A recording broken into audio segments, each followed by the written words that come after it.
Every 4 years, billions celebrate the World Cup as football's greatest spectacle. But behind every trophy lifted, a 23-member committee casts secret ballots with no public record. A 430-page corruption report was buried. 14 officials were indicted. Over 6,500 workers died building the stadiums you watched on screen. The beautiful game has a far darker history than you've been told. It begins with a single vote. A handful of men once decided the fate of football's grandest stage. Before 2016, the power to choose World Cup hosts belonged to FIFA's Executive Committee, a closed circle of just 23 members. These officials, drawn from every continent, gathered in private, far from cameras and public scrutiny. The process was sealed tight. Secret ballots determined which nation would win the right to host, but the votes themselves left no public trace, no audit trail, no published record of who voted for whom. The only documentation was a brief, handwritten summary, never a full accounting. Outsiders, including independent observers, were barred from the room. The world would learn only the final result, never the deals or alliances behind it. This system handed enormous leverage to those inside. With billions in revenue and national prestige at stake, hosting rights became bargaining chips. Votes could be traded, promised, or sold for political favors and financial gain. The lack of transparency was not accidental. It was the rule. In this environment, personal relationships and private negotiations mattered more than open competition or merit. The World Cup's destiny hinged on decisions made behind closed doors, turning football's greatest celebration into a stage for secrecy and manipulation. In 2012, FIFA's Ethics Committee handed a rare mandate to Michael J. Garcia, a former US federal prosecutor. His task? Investigate the bidding for the 2018 and 2022 World Cups. For nearly 2 years, Garcia and his team combed through financial records, internal emails, and testimony from senior officials. The result was a 430-page dossier, detailed, dense, and damning. It described patterns of questionable payments, conflicts of interest, and a web of relationships that blurred the line between lobbying and outright bribery. But the world would not see this document. Instead, Hans-Joachim Eckert, chair of FIFA's adjudicatory chamber, released a sharply condensed 42-page summary in November 2014. The summary cleared Russia and Qatar of any serious wrongdoing and recommended closing the case. The most sensitive details, including bank transfers, private meetings, and the names of implicated officials, were omitted under the pretext of confidentiality. Garcia immediately denounced the summary as incomplete and riddled with errors. He called it misleading, insisting that the public had been denied the truth about how World Cup hosts were chosen. His protest fell on deaf ears. Within a month, Garcia resigned, stating that FIFA had failed to ensure the independence of its own investigation. The message was clear. The issue was never a lack of evidence, but a system designed to control what the world was allowed to know. On May 20th, 2015, the United States Department of Justice unsealed an indictment that sent shockwaves through the world of football. 14 men, senior officials tied to FIFA and its commercial partners, were charged with racketeering, wire fraud, money laundering, and bribery. The charges read like the blueprint of a criminal syndicate, not a sporting body.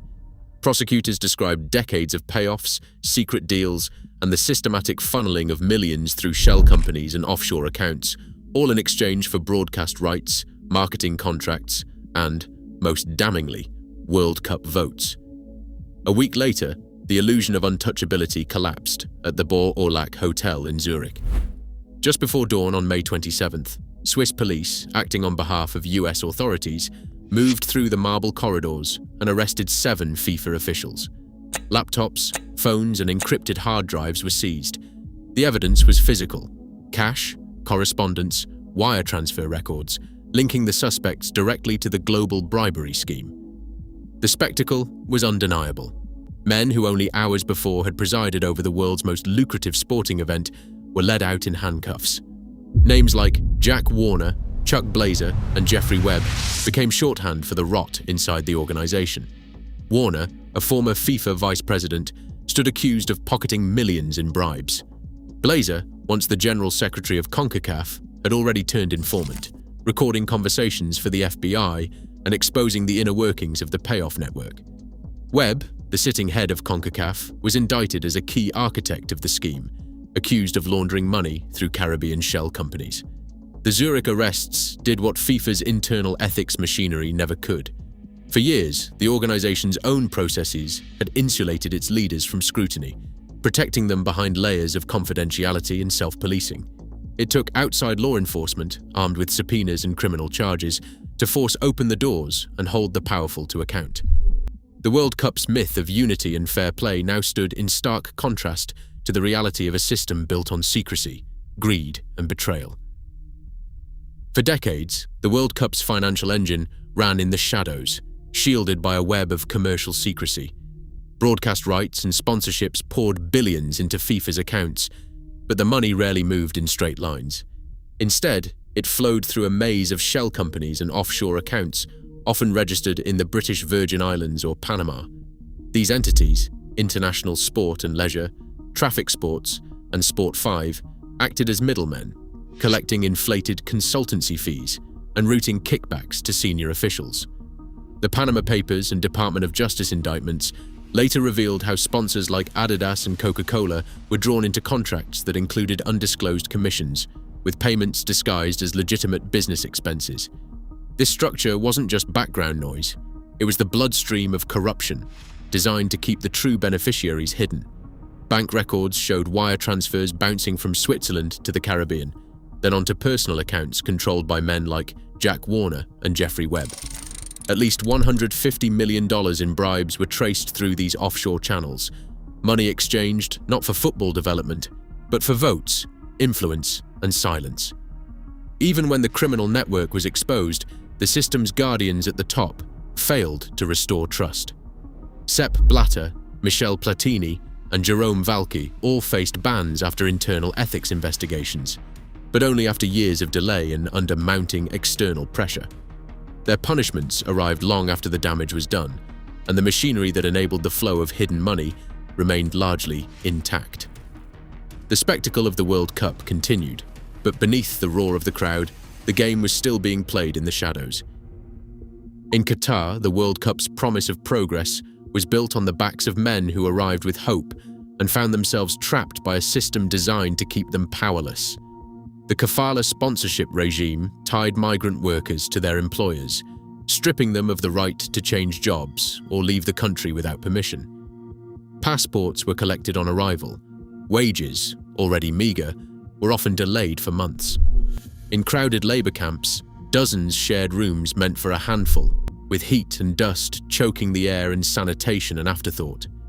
Safety standards were ignored in the rush to meet deadlines.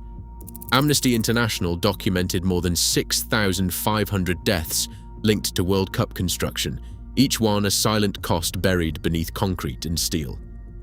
Muhammad Ali, a young man from Bangladesh, signed a contract promising a better life.